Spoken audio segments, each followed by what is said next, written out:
We were hanging a Porsche in 911 on a crane in 50 meters height at Potsdamer Platz. Bild Zeitung, they disclosing the mystery. And it's totally crazy, but you can vote for the fate of the car. You can text in cash if you want to win the car, or you can text in crash if you want to see the car falling down from the sky. Porsche wasn't that funny about it.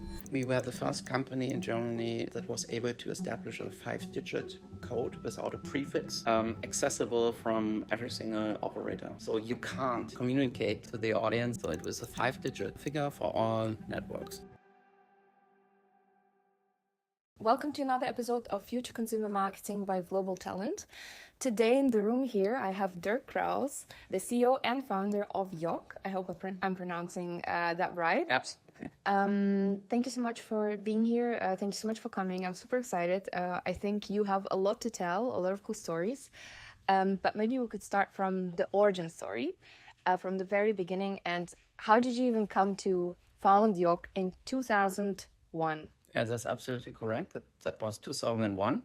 That was the time once text messages being sent grew incredibly. So it was a massive increase, month over month. The amount of text messages sent doubled. And that was one fact. On the other hand, it was the time when the European countries auctioned their UMTS licenses. And therefore, it became pretty clear that the internet would become mobile at a certain point of time. At this point of time, it wasn't that clear that it would take another 10 years, but it was quite sure that with UMTS, the internet will be available on mobile phones. And then, as a third fact, we had 40 million smartphones already in Germany, but also this figure was also growing. So, and if you put all of that together, we said, okay, it's mobile devices are a perfect instrument in order to start interaction and communication between advertisers, or let's say brands on the one hand and consumers on the other hand. And that's the reason why we founded that company. And that's also the reason why we called the company YOC, Your Opinion Counts. That's very important to understand, because at a first step, we started to build up a community. So you could have registered with YOC by, of course, by using our website, but you were also able to register through your mobile phone. And we started to collect data. So, for example, the gender, then of course the age, and then we said, okay, according to the further interaction that will take place in between YOC and the consumer, we will be able to understand the specific profile much better, and then can use it for advertising purposes. So that was basically the idea. And that was the reason why we said, okay, it's why not daring it? And so we skipped our jobs with consultancy firms and started YOC. You named 3 really important sort of data points, which you had in hand back then. But where were you actually back then? What was your position, place? What were you actually up to? How did you even have that data? For example, you mentioned the statistics on let's say how many mobile phones there are currently in Germany. Actually, so then you have to go one step further backwards. So there was a very strong wish to do something by your own, and therefore we were discussing, okay, what can we do? And then we started to collect these data, to do some research, right? And we had so many different ideas, but then we came closer and closer to that idea, and we said, okay, it's pretty clear. Mobile devices will become a wonderful tool for doing advertising, for definitely establishing a one-to-one contact in between advertisers or brands and consumers. And then you start collecting these data to understand the market much better. But you also have to bear in mind text messages. You can't imagine that, but at this point of time, it was totally new to all of us. And therefore, you could easily find articles in magazines explaining about this about the spread of using text messages. So we all more or less grew up with it, but at this point of time, it was totally new. So you could feel that, and then it was not too difficult to collect these data. And in regards of the auctioning process, this was really a big media story as well, because the former financial ministry in Germany, he was able to collect or to auction these licenses for 100 billion Deutschmark, so 50 billion euros in terms of today. So it was a huge sum, and therefore it made kind of click. Okay, if the mobile operators are paying so much money, then they will push it, and then we're gonna have internet available on mobile devices at a certain point of time. And when you say we, did you have a co-founder back then? That's correct. So we were two people founding the company back in 2001. Exactly. But the second founder, so he left the company by the end of 2005. Mm-hmm. So right before you went public. Exactly. Yeah, it had to do with it. Yeah. Mm. I see. Mm-hmm. While preparing for this interview, I came across a really cool story, kind of your origin story, or how you tested the market. The Porsche, let's say, campaign, Cash or Crash. Maybe you can tell us more a little bit about it. Yeah. So actually, we also had to take care of two target groups. So the first one was, as I already mentioned, to build up our own community. And on the other hand, we wanted to demonstrate to our future clients how you can use mobile devices to start this kind of one-to-one interaction. On the other hand, as a startup, we didn't want to spend too much on, let's say, classical media, which would not have worked at all. So that was pretty clear. So we said, okay, we have to think about something very special, something that is by itself so crazy that media will report about it. And that's exactly what happened. So, but coming first to the basic idea, so we were hanging a Porsche 911 on a crane in 50 meters heat at Potsdamer Platz. So also in the city center. That's today there's a shopping mall. It's directly in opposite to the Bundesrat. Mm-hmm. It's also super central. And we teamed up with Radio Energy here in Berlin, and also with Bild Zeitung from Axel Springer. And so for the first 2 or 3 days, it was kind of a mystery story, because the car wasn't branded at all. It was just hanging on the crane, or at the crane. And so everybody was wondering, what is this about? So why is this car hanging on a crane? So it was really crazy. And after 2 or 3 days, and that was basically the idea, Bild Zeitung was, let's say, disclosing the mystery. So they said, okay, this is a German startup called YOC. And it's totally crazy, but you can vote for the fate of the car. You can text in cash if you want to win the car, or you can text in crash if you want to see the car falling down from the sky. That will be unimaginable these days with all sustainability trends. I don't see it happening in 2026. Yeah, good point. But it also was causing a lot of trouble at this back then, because Porsche wasn't that funny about it. But on the other hand, they didn't do anything because it was our car, so we bought it. It was a brand new one, a brand new 911. And I mean, you have to imagine, if you buy classical media, for example, TV commercials or whatever, you spend thousands of euros to end up with let's say, a specific reach. I mean, that would not have been the channel wars, of course, not at all. But that was really a very good opportunity to get others reporting about it. Yeah, because it, as you just mentioned, it's so crazy. Everybody made up his mind and said, I like this idea. And back then, we also had a lot of people telling us later, wow, okay, I recognize that was maybe a good idea, but I really, I dislike this, what you did. Yeah, so, and we said, okay, yeah. But we were kind of not only talk of the town, but it became a nationwide coverage by this. So even later on, CNN worldwide took it in their loop because they said Germans became crazy. So they were letting the car falling down from the sky. And by this, of course, I already told you about the outcome. There you go, Marketing Masterclass, truly. I noticed you said we wanted to demonstrate. Mm-hmm.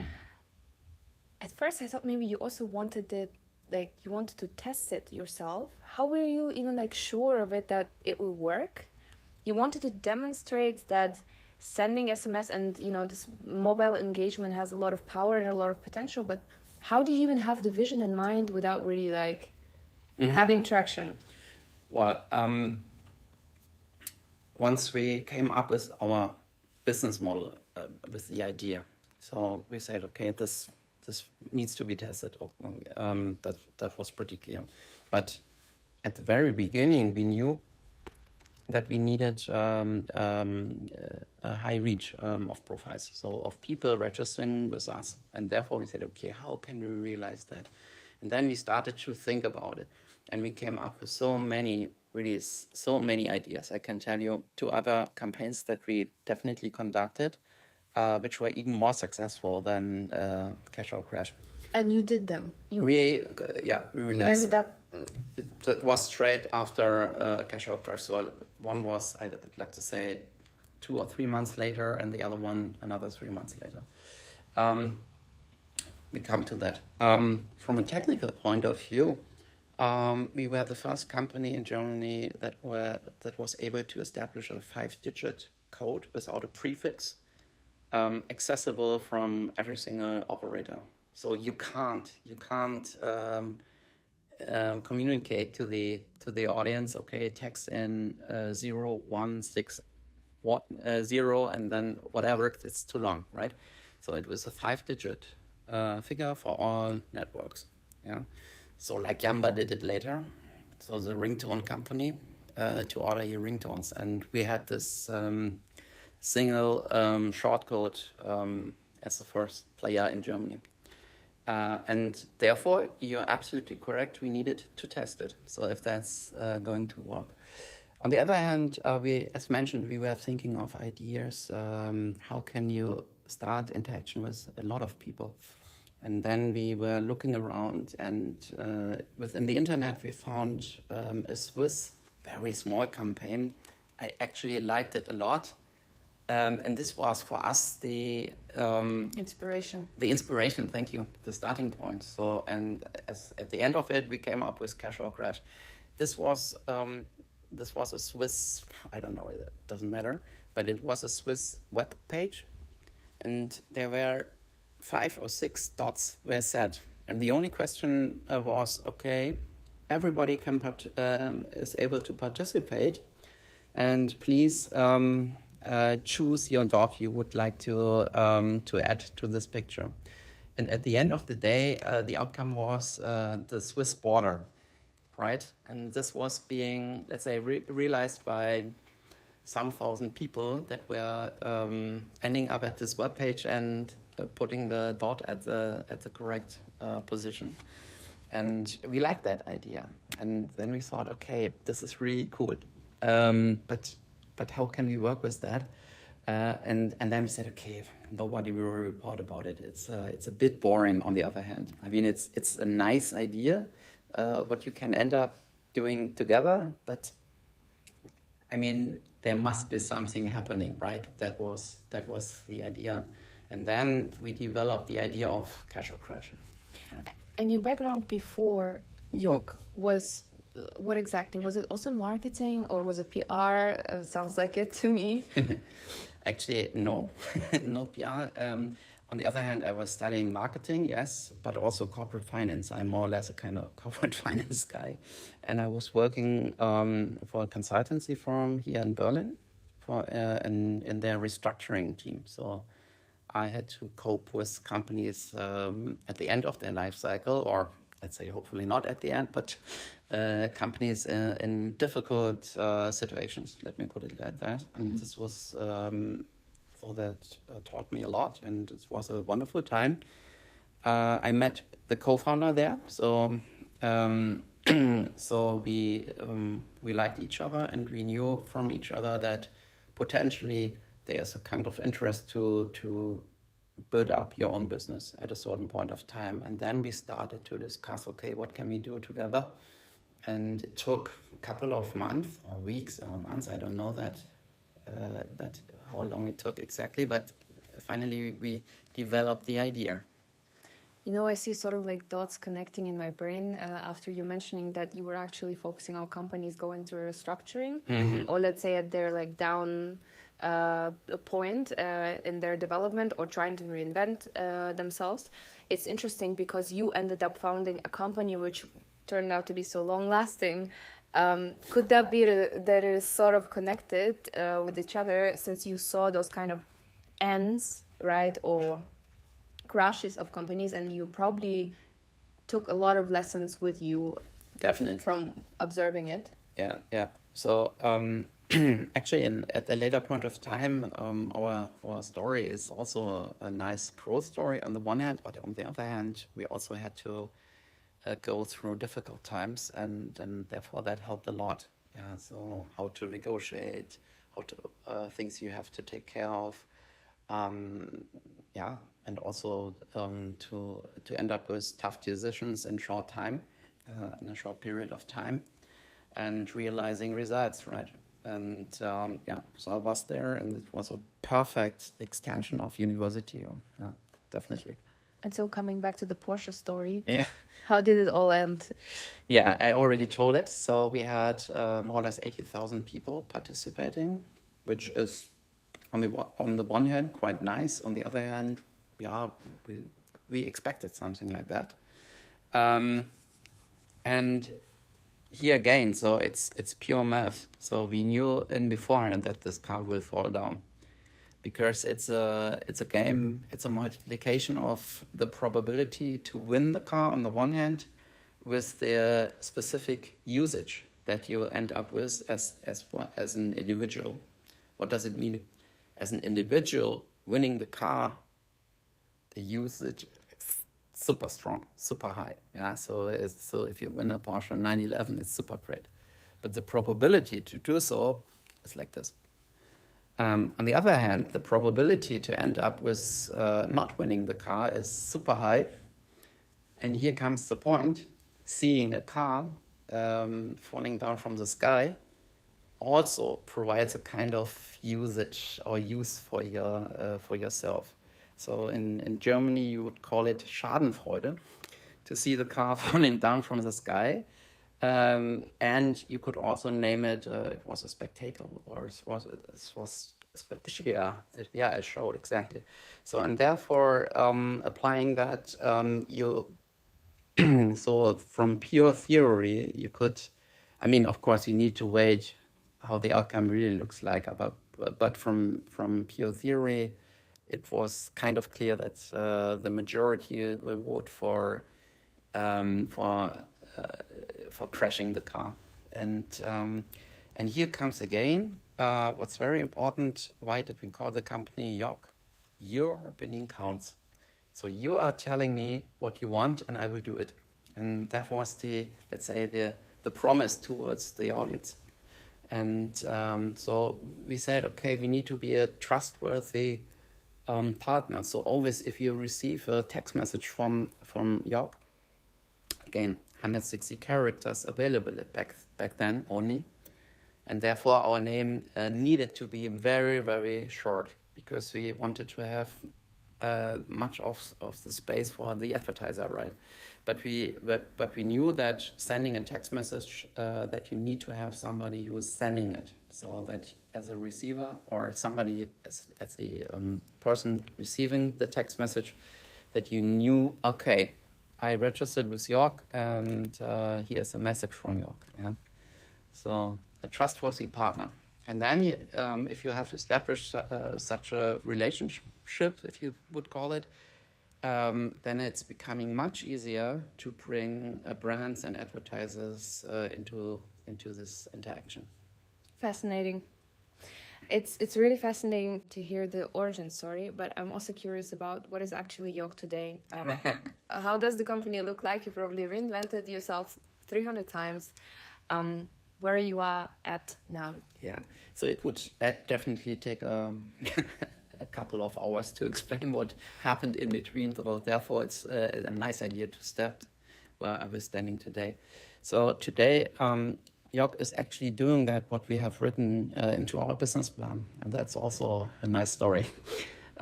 So we are a kind of AdTech player.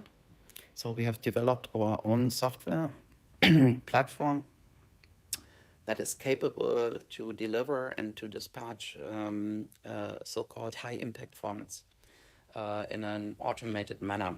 So, for example, around 70% of all the ads that you are consuming, whether it's taking place on your desktop or on your mobile phone, or as of today within CTV, all of that is being traded in an automated manner. So in our industry, it's called in a programmatic way.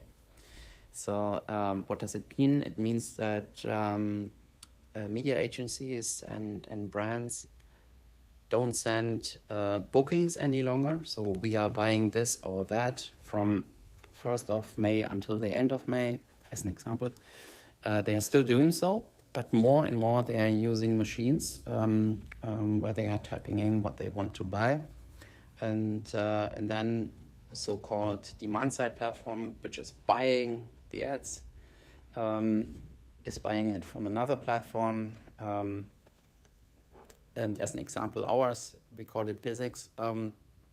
So you can buy from this platform specific ad formats that we are developing by our own. And the kind of USP that we are loading is that our platform is able to trade these very specific high impact formats in this automated manner. So typically, if you use the big platforms, and they are, I wouldn't like to say competitors, because we are in a niche. Yeah, we are focusing on a niche, which is nicely growing. But the big platforms come from Google, from Amazon and Microsoft and the like. There are 2 or 3 others, and that's it. Amazon, of course. And they are focusing on standard formats that you are used to. But these kind of high impact formats, they end up with a much better results for the advertisers. They are much more expensive on the other hand. So advertisers have to pay 3 up to 4 times the price for a standard banner. But the efficiency and the effectiveness of these formats is so much higher in comparison that it is worthwhile to do so. And therefore, high impact formats are growing much faster than the overall display advertising market. And this is our, if you want, to our niche where we are coming from. And we had to end up with our own solution because we were trying all third-party platforms, and we always failed to deliver our own formats. And this was a big problem to us because media agencies are the companies that are buying for the advertisers the specific channel and the specific media inventory where the advertising is being placed, right? They are doing the strategy first and then they start buying it. And they are tending to buy it in this programmatic manner more and more. And we had to end up with a solution for this. Because as mentioned, the standard platforms, third-party platforms, weren't able to do so. And so back in 2016-17, we had to develop our own solution. And in 2019, we launched VISX. And the best compliment you can provide to that platform is, that's always how I express it, from the very first day, it was realizing this functionality. So that was really helpful for us. And we are public, if you would look back into our development, since then we are growing quite nicely. So the CAGR for the last 4 years, we didn't include 25, but the 4 years before we grew by 20 percentage points a year. So really a nice sale. Yeah, but it's if you always, we're talking about already some 40 million euros. So it's becoming difficult to grow every single year by 20%, right? And besides that, the company became nicely profitable. Yeah. And when you're talking about high impact ads, you're talking about those. I saw one mystery scroller, it's called, one of those, right? What are they again? Maybe you could introduce just for a quick overview. Yeah. Actually, we're running 8 or 9 different product lines right now. Some of them are very old already. They are existing some since a couple of years. But of course, so every single year we are introducing 1 or 2 new products into the market. Yeah. But I'm always using a format to explain what a high impact format really is, by using a format that you all know already, because it became already kind of standard. But let's say 5 to 10 years back in time, that was totally new, and it was a high impact format, and it's easy to understand where the difference really is in comparison to standard format. We call it the YOC Understitial Ad. So imagine you would be reading an article in the open web, and at a certain point of time you realize by scrolling down, okay, there's an ad, but the ad is not over the article, but it's underneath. Right, and you scroll down and you see it. It's a kind of full screen ad, but on the other hand, you also see the next snippet of the article. And you, as a consumer, you can decide, I don't want to interact with that ad, with this ad format. I would like to go on reading my article, and then you scroll down. Scroll up, and then you can read the article. So as a consumer, you are deciding if you would like to interact or if you would like to watch the ad or not. And by letting consumers decide by themselves, the ad is not intrusive. Intrusive, exactly. That's exactly the expression we are also using. And it's also playing sort of with people's ADHD, right? Because if I see a distraction on the horizon, I might be already tempted to scroll there. Yeah. Right? I'm speaking about my generation. But at the same time, you're right, it's also not feeling as intrusive, which I guess is valued. And that's, for example, the mysteries, how do we call the newest one? I just forgot. It's a super big full screen format. But again, you can scroll it away, and it's also it's ending up with a super nice awareness and attention of users, because it's at the front page, but users by themselves can decide, okay, I would like to skip it, and that's always the idea behind, not to be too intrusive. And on the other hand, to publishers, to the companies that are producing the content and living from advertisement, so we always recommend them, don't put another ad format on your web page. So it's in some cases fully loaded. So the most important currency that you have is the amount of readers or users that are reading your content. If you are boring them, if you put too much ads on your site, then they may choose another content offering, and then you will have lost the specific profile, and that's the worst case that could happen to a publisher. And our conviction, it's really a conviction, and I mean, it has proven right already. If you put less advertising onto your page, users will like it. Yeah, and here our formats come into play because, as already mentioned, they are very expensive. So you can, as a publisher, you can earn more or less the same amount of money by using one of our formats in comparison to 3 standard formats. So this is how we understand to do better advertising, right?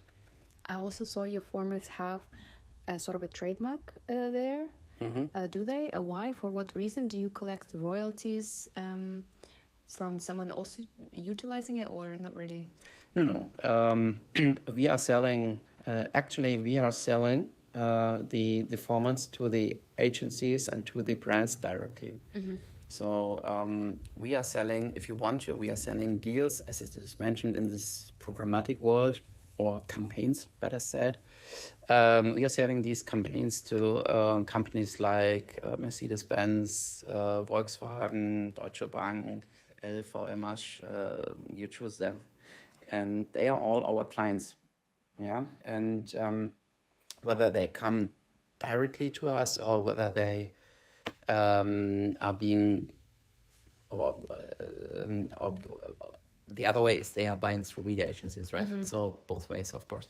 But these are our clients, and we are selling the campaigns to them, right? Would you agree that AdTech companies are not really long-lasting in Germany, or rather, there are not that many long-lasting AdTech companies in Germany, if I rephrase. Would you agree or not? And also, what do you think you did differently in order to sort of be the exception to that rule? Yeah. First of all, I have to, I don't like, but I have to agree what you said. That's right.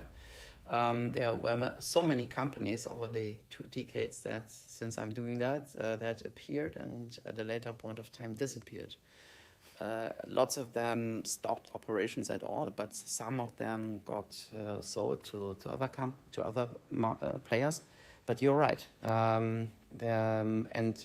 Secondly, there's a kind of consolidation taking also place. What I would like to say, if we would not have established our platform, I would doubt if YOC as a company would still exist, right? So for us, that was really a very, very important point that we developed this platform and that we are successful with it. So the platform in its form as you launched it in 2006, right? No, 2019. 19. Okay, I see. Recent. Yeah, so in between that area, there, as I mentioned, that would take some hours to explain what happened in between. To put it in a nutshell, we bought so many different other companies, and finally we ended up with so many different business models, and that wasn't very good. That wasn't very healthy. Yeah, so because you cannot take care of every single unit in the same way. You have to choose, where do I spend my money, where do I spend my resources. But it, as mentioned, so we started with text messages, and we had to wait more than 10 years until internet was available on mobile phones. But in between, we also had to survive, right? And then you start thinking, okay, what else can we do? And we came up with some silly ideas and also with some nice ideas. And so we developed other companies that we later on sold, and that helped us a lot. By the way, we developed our core business, if you want to. And I would like to say a kind of turning point took place in between the years 2011 until 2014. In between that area, it was my decision to say, okay, we have to sell everything, but we have to concentrate on mobile advertising. So since we started on mobile phones, today you would find our formats on desktops, even in CTV, as already mentioned. But at this point of time, it was only mobile advertising. So, and we were one of the players in that market. Mobile advertising was growing quite nicely, and said, okay, let's sell everything else and invest the outcome into into the core business. And this was a very healthy decision, very healthy. So it's not a lecture for our founders as of today. They learned it. So if I'm following a lot of startups and very cool guys, and they are focusing on one single thing, and if it doesn't work, then they stop, do something new. But this is probably, from my perspective, the best way you can build up a company. But back then, our business model was not existing. So once we told them about mobile advertising or mobile marketing, as it was called back then, we got asked from people, okay, what are you doing exactly? Are you driving around cities with cars and have ads on it and something like that? So that's so new. And actually, I always said, okay, we are selling stuff nobody needs. Yeah, and I mean, doing SMS text messaging in between users and brands, it was tough, yeah, but we were able to build the business. We became profitable. We then went public, 2006. And then we started to buy other companies, but we just solved this in the area 2011 to 2014. And then we were only focusing on one thing. And as mentioned, 2016 already, we started to develop VISX, which became live, or which started operations in end of 18. Mm-hmm.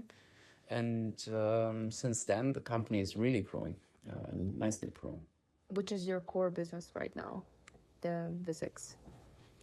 Well, I mean, VISX is, if you want to, the platform that we are using to operate and to manage all of our business. So everything what we are doing is being realized by this platform.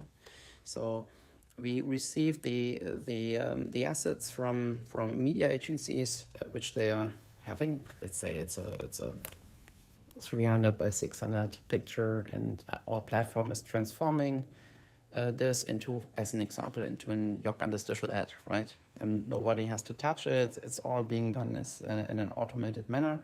And then the platform is able to deliver this format, not as an interstitial or standard format, but as a high impact format.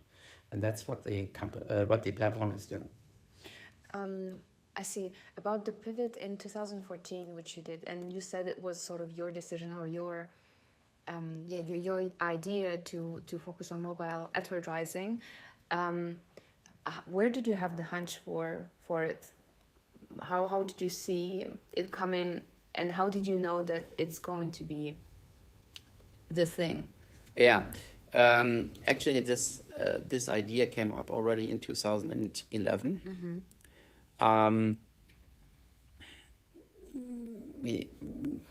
It's so many years ago. We can talk about. We didn't sell our company by the end of 2010. We had some offers, and we didn't do so. We can discuss if that was a right decision not to sell, or I mean, there were some very good offers, but we didn't accept them. But 1 year later, we already saw, okay, it's really difficult, because we also realized there were a lot of companies interested into YOC at the very beginning. But once they took a deeper dive, then they were interested in parts of the company. But there were only a few players left over that said, okay, we buy the company as it is.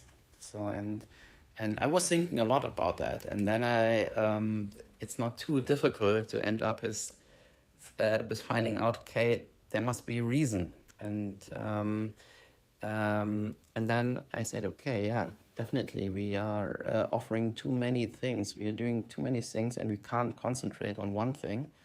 And you have to belong to the best players in your industry. Then you need to do something better than others, and then you have to concentrate on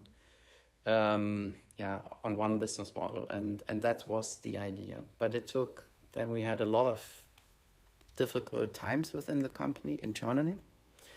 A lot of discussions took place, and that was very unhealthy for the company. Yeah, but beginning in 2012, 13, I was able to to realize that idea and concentrating on mobile advertising only. Mm-hmm. Lucky, was it? Yeah, definitely. And what about, again, like coming back to the state of the company now, which I guess is more interesting, even though I'm super interested to hear about how it all started. What are you up to now, actually? Let's say if we're talking about the upcoming 5 years, are there any sort of ambitions still unrealized that you are onto? Yeah, definitely. So we are developing the platform further. I don't want to bother you with details. It's very technical, of course. What I can say, or to explain it better, so we need to establish more functionalities and to facilitate growing outside the existing markets. As of today, we are doing business in 7 European markets, and all of them are growing. And but there are, of course, a lot of markets we are not operating in. Which are? For example, UK. UK is very important to us, and we already had been there formally, but then we stopped operations because at this point of time we were lacking our platform. As of today, the situation is different. So we are definitely competitive, and we could enter the market, but. But that's not the reason why we are developing the technology further. So it's maybe an option now. So as mentioned, so we were gonna invest into our platform over the next years to develop new features and new parts of the platform to support our growth, right? And to do. In order to do, let's say, new stuff. On the other hand, video became very important to us. So all of our formats are capable to run videos within them. But we also entered the pure video market, for example, pre-rolls, things like that. And as already mentioned, CTV. CTV is very new to us. And here we can already see the strengths of the platform. So it was conceived not only for mobile. So later on, we added desktop inventory, and right now we are adding CTV inventory, and that's a Netflix story you were asking me. It's not Netflix, but a lot of other channels, and this is fantastic. So because you're more or less you're dispatching and you're delivering TV commercials right now. So, and the platform is capable to do so, and this is a highly growing market. So this is a market that is growing the most if you look into the digital advertising market. And that's what we would cope with over the next years. Now, listening to all of these stories and all of these pivots, I'm wondering, have you actually changed as a founder throughout the years? Has your leadership style changed? If so, how? Yeah, definitely.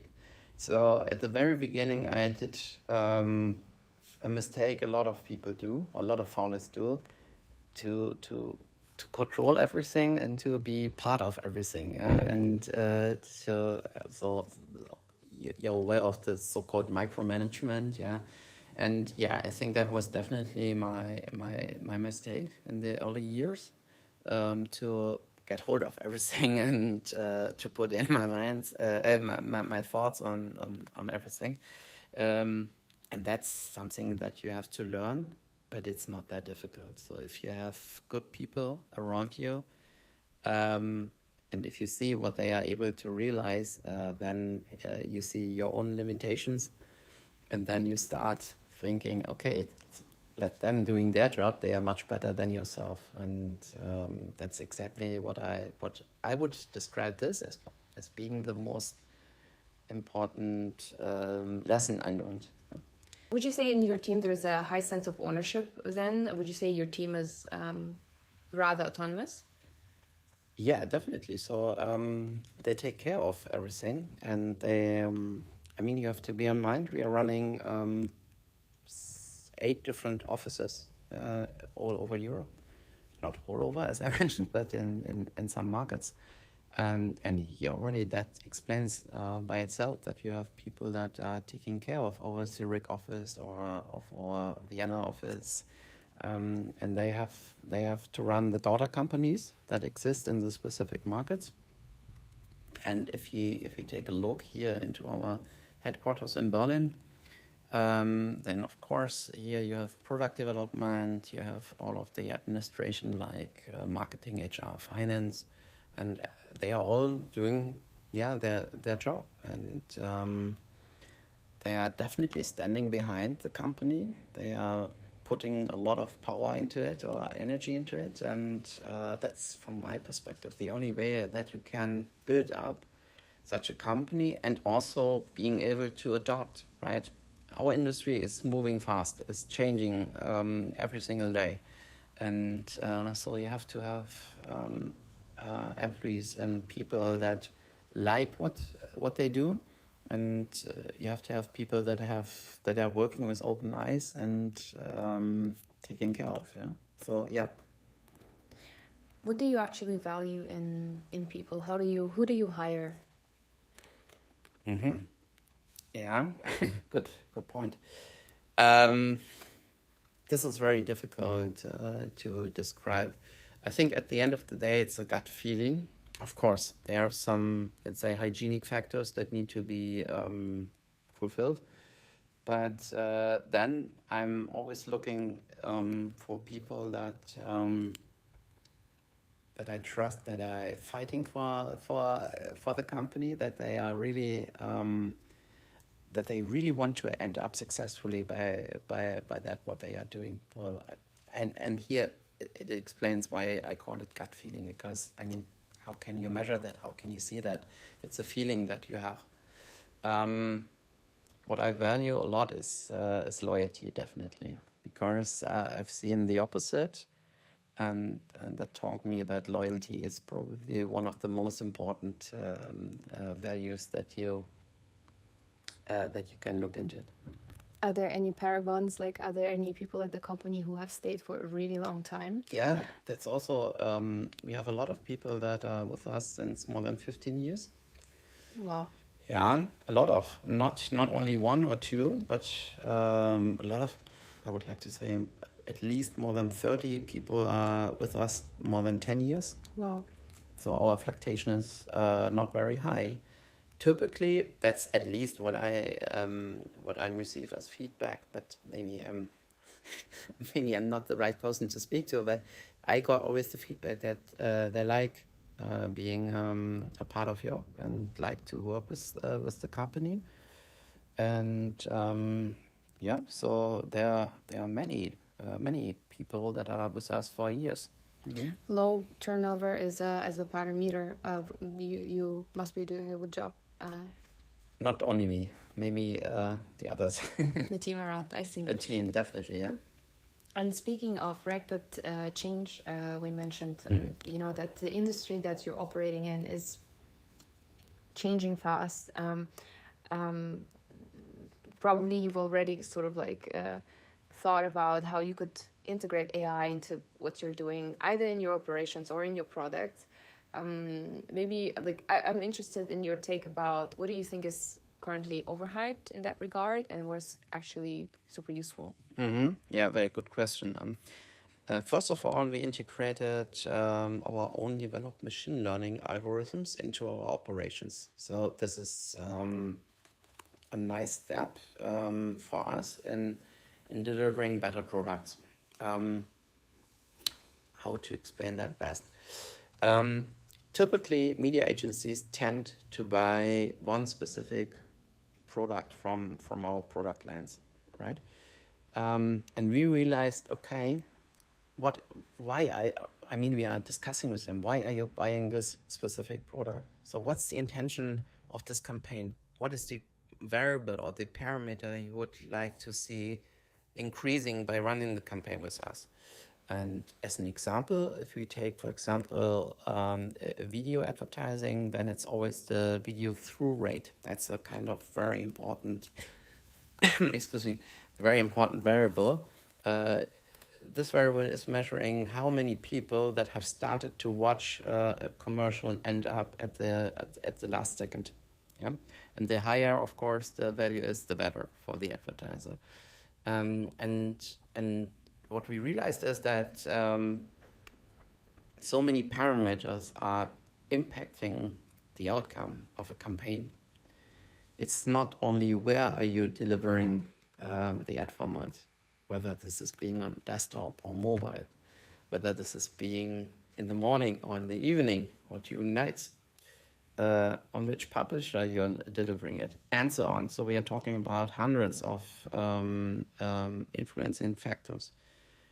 And people are not able to analyze it. To analyze that in real time, actually, right? So and this is the typical a typical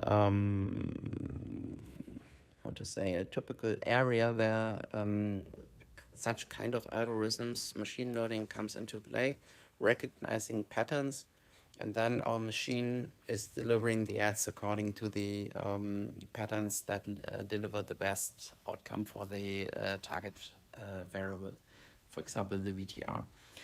And this, to put it in a nutshell, helped us to increase the effectiveness of our campaigns by up to 20%. And this is super nice. It's a kind of game changer because I mean, you're paying the same as an advertiser, but the result is 20% higher than what you would typically end up with. And therefore, it's kind of self-explanatory why this is, why we are benefiting from them. And we are also kind of proud that we developed that by our own. What else will happen right now is that we will use AI to set up better processes within the company to become more efficient. So there are a lot of work that can be realized by AI, and this is also what we are taking care of. Yeah, and if you ask me, is there a lot of how did you name it? Hype, exactly. Yeah, yeah. There's some hype, definitely. I mean, but we should not neglect that this is really a change that is right now happening. But yes, some of things are overhyped. Yeah. No, but I see that you really have your hand sort of on the pulse there. You already implemented it in your product, and you're implementing it within your operations. That's just the whole to-do list. Yeah, but also our industry is right now starting to use agents. So you can think of agents that are autonomously buy ad formats, right? And of course, we have to adopt to this development. On the other hand, we already have machines deciding in milliseconds if they are buying, in our case, an ad space with our product or not.